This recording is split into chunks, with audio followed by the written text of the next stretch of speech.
Alors tu fais erreur, je ne suis pas Louane, la preuve, je marche, je ne vole pas. Par contre, toi...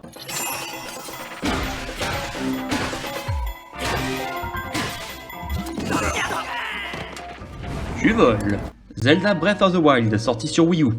Non mais à qui je vais faire croire ça? Sérieusement, personne n'a joué à la Wii U, tout le monde y joue sur Switch. Dit-il alors qu'il regrette d'avoir vendu la console et qu'il la trouve encore aujourd'hui sous-cotée. J'ai envie de dire, bien vu l'aveugle. Zelda Breath of the Wild est le dernier jeu sorti sur la Wii U. La console, victime de son échec commercial, aura stoppé toute activité après cela, passant le témoin à la Switch. C'est d'ailleurs sur cette version que je vais jouer.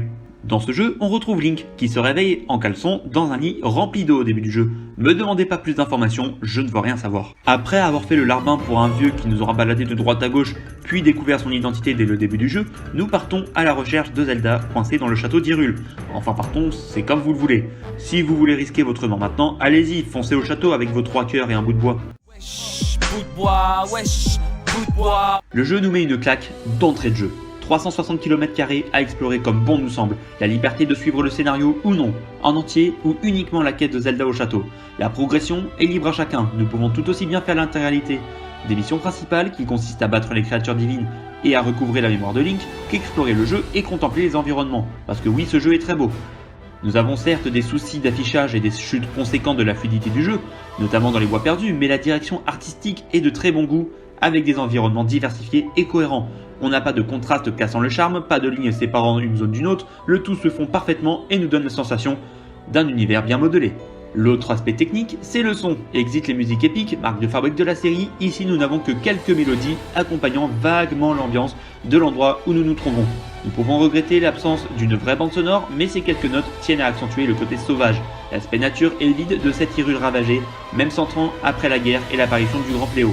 En revanche, excellent point positif que sont les doublages français de bonne qualité et pertinents.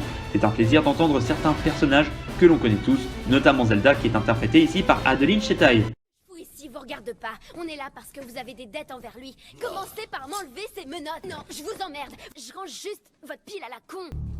Ah, toi, je vais te crever. Revenons cette fois-ci sur le cœur du jeu, le gameplay. Notre personnage ne porte pas cette fois-ci une arme prédéfinie. Là, il faudra aller chercher soi-même les épées, les boucliers, les arcs, les flèches, etc., etc. Rien de ce qui nous servira à la bagarre ne sera éternel.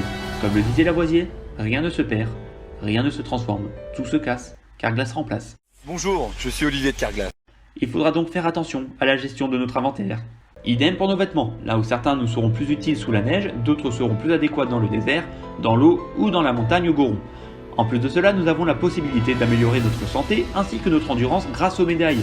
Lorsque nous avons 4 médailles, nous pouvons les échanger contre un cœur supplémentaire ou une barre d'endurance en plus. Ces médailles, elles s'obtiennent grâce au sanctuaire. Les 120 sanctuaires seront disséminés un peu partout dans le jeu et il faudra d'abord les trouver, puis réussir les épreuves demandées afin d'obtenir ces médailles.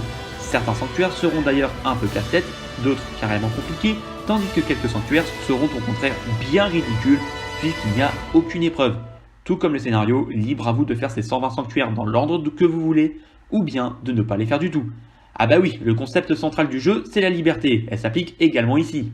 Si vous souhaitez poursuivre l'histoire principale, vous serez amené à rentrer dans les créatures divines, qui sont les donjons de ce jeu. Si le concept d'activer des mécanismes peut paraître intéressant pour changer la topographie de ces créatures, sur la forme, il n'y a rien de très amusant. Ces donjons étant accessibles dans l'ordre que l'on souhaite, ils ont tous été modelés de sorte à être battus en tant que premier donjon. Là où notre premier donjon pourra être compliqué, le dernier sera terriblement rapide et dénué de challenge. Et je ne parle même pas des boss. Tu peux utiliser ma prière à... Non mais ils sont nuls. Si vous voulez compléter l'histoire principale de ce jeu, en apprendre plus sur les prodiges, les souvenirs de Link, les créatures divines, il vous faudra compter environ 40 voire 50 heures de jeu, ce qui est de très bonne facture déjà. Pour ceux qui seraient intéressés, vous avez également les DLC à 20 € pour vous rajouter une vingtaine d'heures d'histoire supplémentaire et sans entrer dans les détails, cela vaut le coup, rien que pour la récompense à la fin. En revanche, je ne comprends pas les critiques disant que ce Zelda est le plus difficile que l'on ait eu depuis un bon bout de temps. Même en mode expert, je l'ai trouvé largement faisable. À partir du moment où l'on ne fonce pas tête baissée dans les décors et que l'on farme suffisamment bien avant d'attaquer le gros du morceau, les choses se font d'elles-mêmes. Quant au reste du contenu, nous avons les quêtes annexes qui ne sont pas inintéressantes sans pour autant casser 3 pattes à un canard. Par contre, tout le monde a déjà tiré sur l'ambulance, mais je vais le faire également.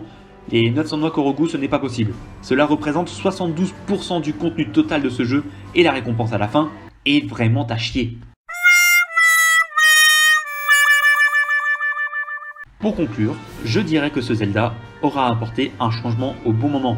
La série était toujours de très bonne facture, notamment avec Skyward Sword, mais ce titre aura permis de prendre une nouvelle direction dans le meilleur des timings. Cette sensation de liberté absolue est phénoménale, et bien que la carte du jeu soit beaucoup trop vide à mon goût, le fait de pouvoir nager, grimper n'importe où, rend Hyrule incroyable à voir.